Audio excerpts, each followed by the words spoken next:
Welcome to the CIO Evolution. In this podcast, we'll explore the Chief Information Officer's role in executing a new ongoing leadership imperative, digital transformation that promotes agility and resilience. How do CIOs upgrade legacy networks? What are the financial challenges CIOs face? And what are the security measures that are required in the new work from anywhere, mobile and cloud-based world? Hi, this is your host, Chris Jablonski, Director of CXO Revolutionaries and Community at Zscaler. Among the biggest stories in cybersecurity this year are the new rules that the Securities and Exchange Commission put in place for disclosing cyber breaches. These rules finally went into effect on December 18th. Barring some exceptions, public companies must disclose material hacks in 4 days and use new Form 8K rules for reporting material cybersecurity incidents. If you listen to the show, you may have tuned into the last episode, which featured a panel discussion with board directors about cyber risk. I recommend you give it a listen because it adds valuable context to a new book we published that we will learn more about today. It's called Cybersecurity: 7 Steps for Boards of Directors. I recently interviewed Sanjit Ganguli, CTO-in-Residence at Zscaler, and a frequent guest on the show. He was among several contributors to the book and has valuable perspectives on its core message and why it's so pertinent in a world of intensifying cyber threats.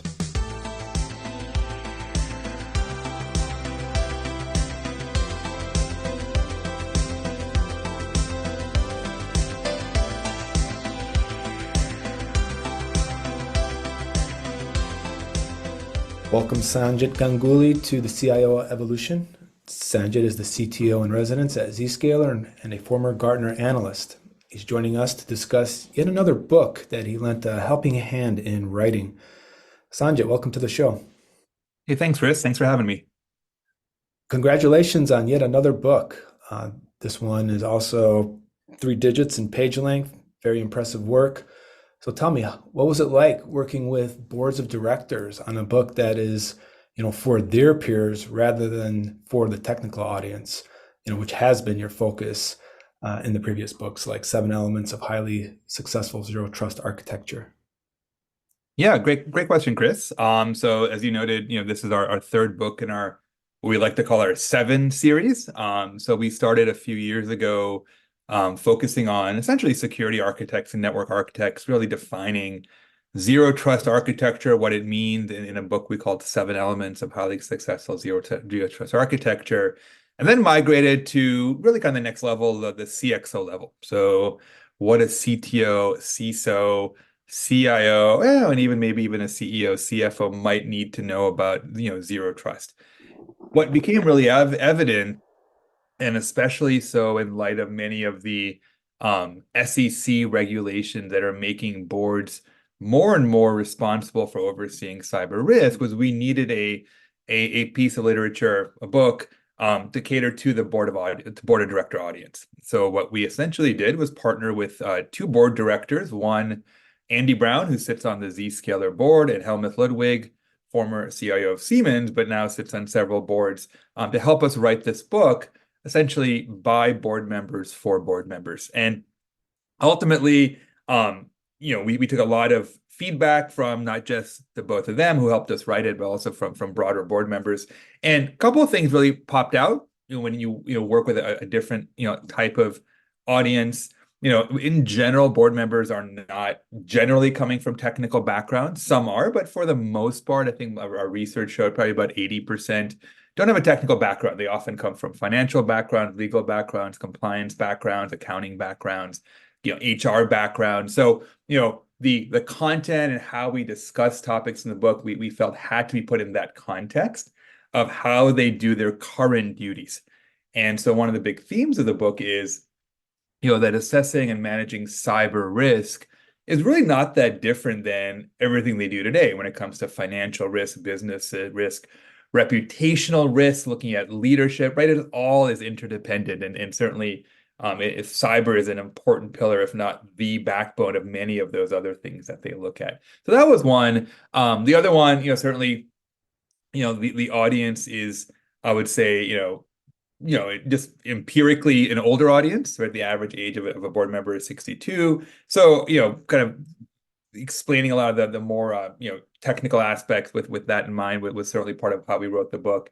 And then finally, a lot of it came down to addressing some of the non-technical, so certainly there's a technical element of managing cyber risk, but a lot of it is not technical, right? There's mindset and process and org and skill sets and all that sort of stuff. So we felt it necessary to figure and address that in quite a bit of detail as well. Right. Yeah. Reading the book, I see there's a lot of value for a board member, and then there's value also for an executive leader, such as a CISO or a CIO. Would you say that the book helps one audience more than the other, or is the goal to really achieve a blend so that these two groups could find common ground for aligning, cybersecurity with the business? Yeah, it's a great point. I mean, so, we've obviously been working very closely with board members, and we participate with the National Association of Corporate Directors, where we're distributing the book through. We were just at their annual conference where the books flew off the shelf. So, as you said, there's a huge appetite among board members. But to your point, look, 70% of board members, this is a poll that NACD did last year. 70% of board members say they don't quite really understand when they talk to a company CIO or CISO, what exactly how they're describing the cyber risk of an organization. So there's a big gap in not only what board members need to learn, but also how executives and technology executives within a company communicate with the board, right? And how they frame their existing cyber risk, how they frame mitigation attempts, how they quantify acceptable versus mitigatable versus transferable risk. There's a lot of education that's needed both on the board side, but also on the CISO and CIO side. So the way of the book, and frankly, we've seen a lot of uptake from our executives as well, is to read the book as a way to understand how to communicate better with the board and put things in a frame of reference that they need to see it from. And having, two board members help us write the book really kind of helped us there. It's helped us put things in a board member perspective to help, CIOs and CISOs communicate better to, improve from that 70% obviously down to something lower. After reading the book, a CISO, for example, would be able to further understand how the rest of those roles that you mentioned, because a board member could have had, a career in HR or finance, for a CISO to understand the language of risk through the eyes of those different functions, right?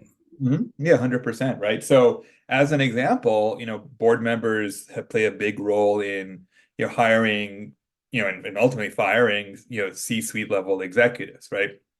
If you look at CIOs and CISOs, and primarily CISOs, the average lifespan of a CISO is 18 months or maybe 2 years. It's incredibly low. And so boards, a big function of their job is selecting leadership, right? So one thing that we emphasize in the book is what type of leaders should you be looking for, technology leaders should you be looking for when you're filling C-suite positions. And ultimately, you have to look, they need to look for leaders that are progressive minded in terms of how they think about technology, like they're willing to take steps and not, rely on old legacy architectures that lead to breaches, but rather adopt some of the more, modern architecture that really prevent against many of the things you read in the headline. So yeah, ultimately it kind of helps really all audiences put themselves in the seat of a board member to understand kind of what they're going through from an oversight perspective. Well, you pretty much answered the next question I had in mind, but maybe you could augment it a bit because you have the summary of what the book's purpose is and how it helps. But what would you say the core takeaway would be for somebody who's, maybe they have the book, they're maybe going to plan to read it on, during the holiday, but what is the one thing if they needed to know today?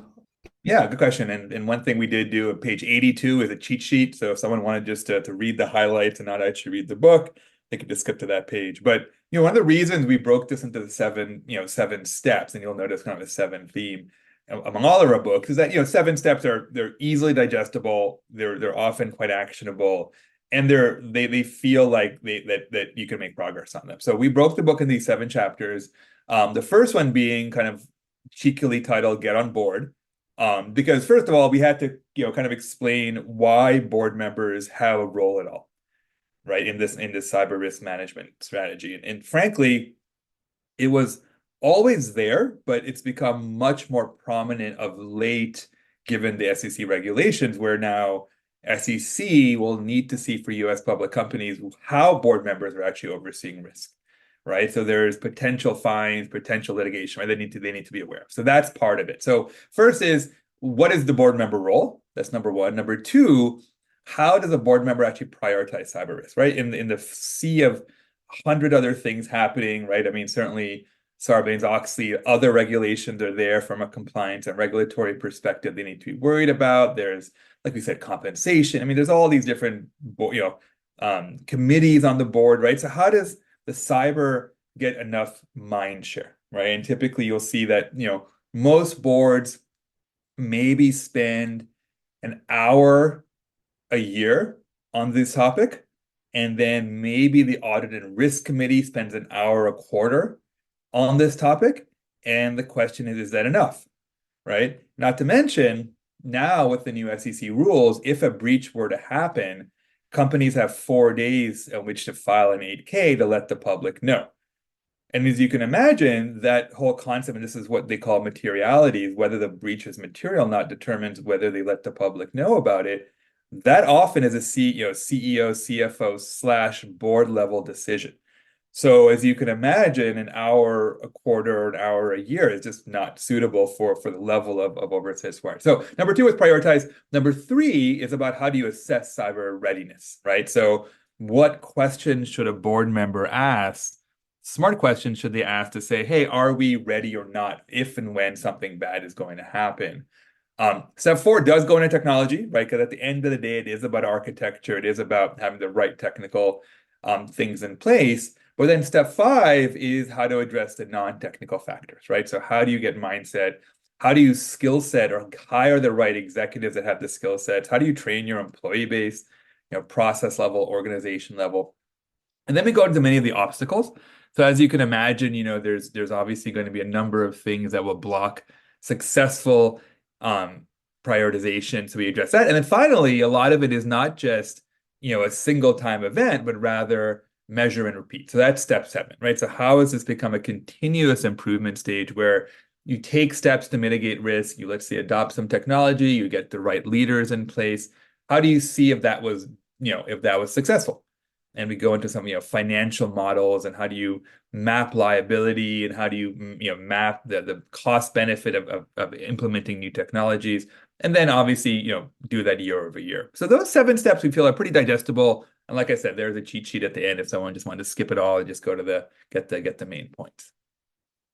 Across those 7 steps, I mean, they're very straightforward, they're clear, and most likely much simpler said than done.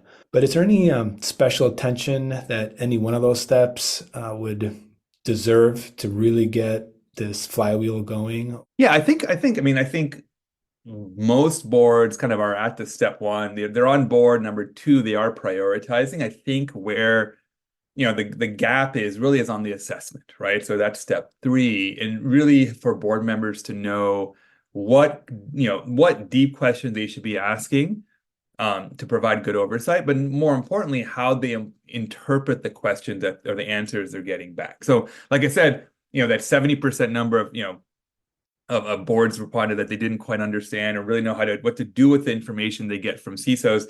There's a big gap in terms of how CISOs present information to the board.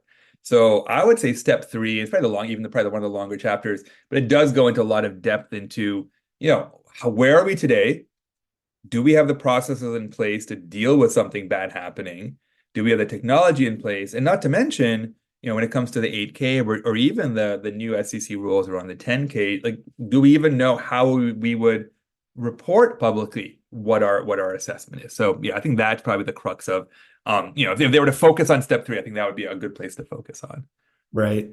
And I would imagine, depending on the industry, the culture of the company, the size of the company, its maturity, and all the other variables would really make this cycle very unique. But one thing that does seem to be a universal requirement as far as a skill that the board could bring is to ask like the right questions, because they can't be an expert in everything. And I guess you'd be really lucky if you had an executive with cyber experience on the board.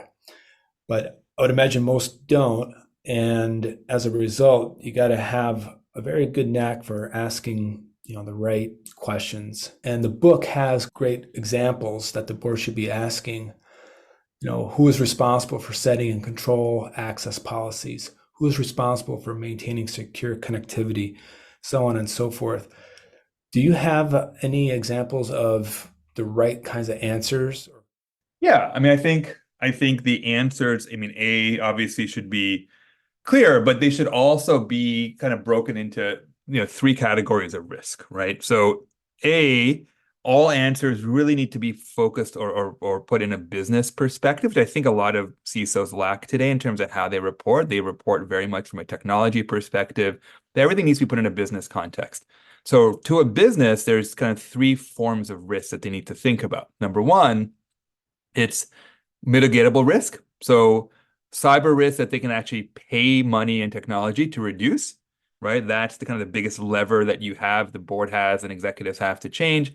And then there's transferable risk. This is the risk that you transfer, let's say, via cyber insurance policies, which have their own issues on their own, but it is what it is. But cyber insurance. But then it's about acceptable risk, right? So anything that you're not doing to address risk then becomes acceptable risk. And so if questions can be addressed in that manner. So let's take a particular question. So if one of the questions we talk about this in one of the chapters, what programs are in place if the company is breached? What can we do both internally or customer data to deal with that? That's a question for the CISO. The answer should be, here are the programs in place that reduces our mitigatable risk by X%. That leaves a certain amount of acceptable risk. And at the same time, acceptable risk in the case of a breach would likely cost us between X dollars and Y dollars based upon some estimates that we have. And we can mitigate it if you were to have a budget of X, right? Those are the type of answers I believe in kind of our, we believe that boards are looking for, because it puts it in very clear context from a business perspective, a dollar cents perspective. And frankly, given a lot of these SEC rules, we're advising CISOs to document kind of all these things that they're saying in the event of an enforcement action, to make sure that it's very clear that they're being very transparent about these are the risks that exist. And if you look at some of the filings or the enforcement actions of the SEC against the SolarWinds CISO Tim Brown, or even Joe Sullivan and Uber, right, that lack of accountability and transparency wasn't there. Well, before we get into materiality, you mentioned dollars and cents and being able to put everything into numbers. Would that include the ability to measure financially things like reputation loss, due to, say, a breach where you have a bunch of customer data that's exposed, or loss of sales and other intangible impacts that stem from a cyber breach?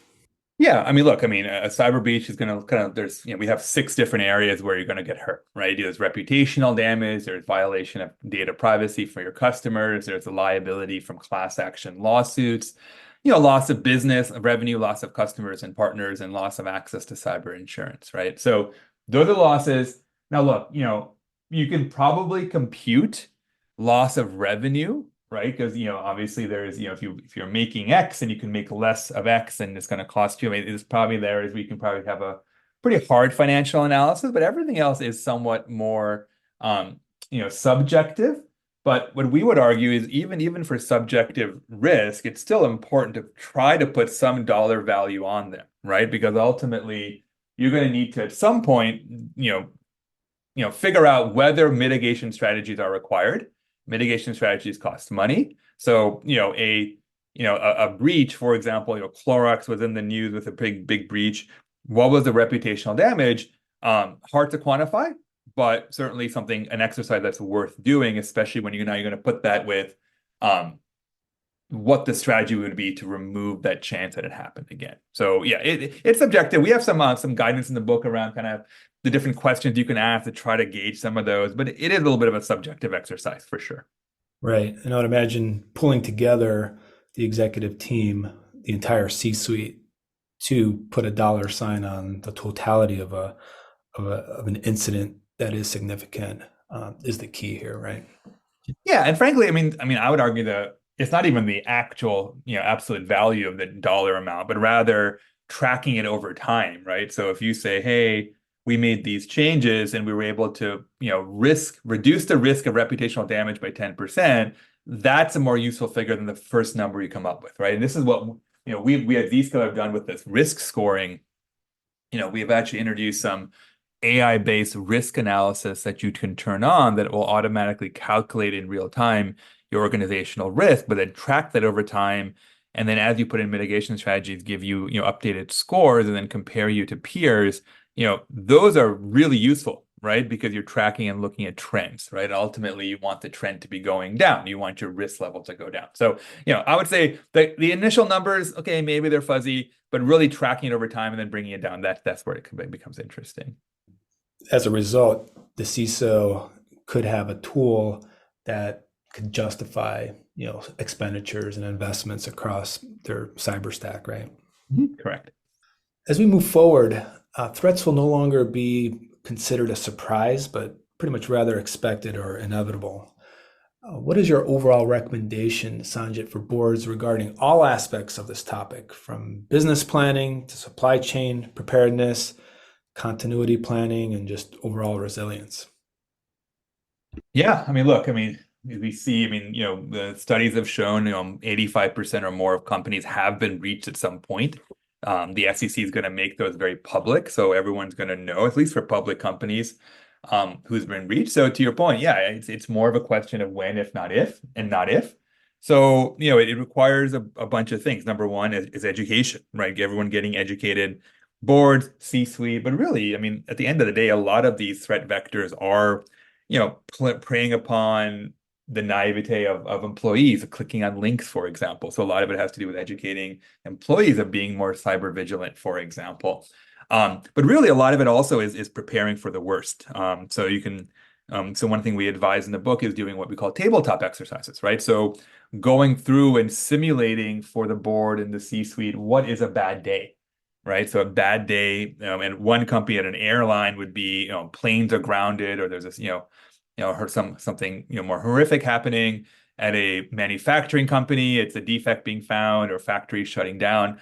To plan for what is a bad day, and if it is something cyber related, going through the steps of how would you, address the situation? Would you pay the ransom? For example, how would you restore your systems? How would you let customers and employees know? How would you protect data? All of the things are being prepared. You mentioned supply chain. That's also an interesting topic because there are things beyond your control, right? Because let's say you're using a third party, they have a breach, now your data is compromised. So figuring out how you would deal with that. And frankly, it's a little unclear from an SEC perspective, if one of your partners is breached, your data is as part of the breach, does that mean your company has to also release an 8K? It's not quite clear what the recommendation is there, but that is certainly part of the discussion. Right. And that's why we're seeing some officials challenging the 4-day period for disclosing material incidents, right? Yeah, exactly. There's actually several congressmen are pushing back and trying to either delay or change the SEC ruling. So that should be interesting. See how that plays out. Excellent, Sanjit. Thank you so much for your time today and your thoughts. Any idea what your next book is going to cover? It seems like we've pretty much addressed all audiences. Yeah, I'll be honest, I haven't quite thought about it. I'd love to do one just really focusing kind of a CFO level book. I think it's one of the areas we haven't dived into too much just because, now with every time the SEC is involved, a lot of these cyber disclosures are going to be signed off by a CFO, right? Who is frankly is not particularly aligned to this space. So I'd love to do one for that community, but yeah, time will tell.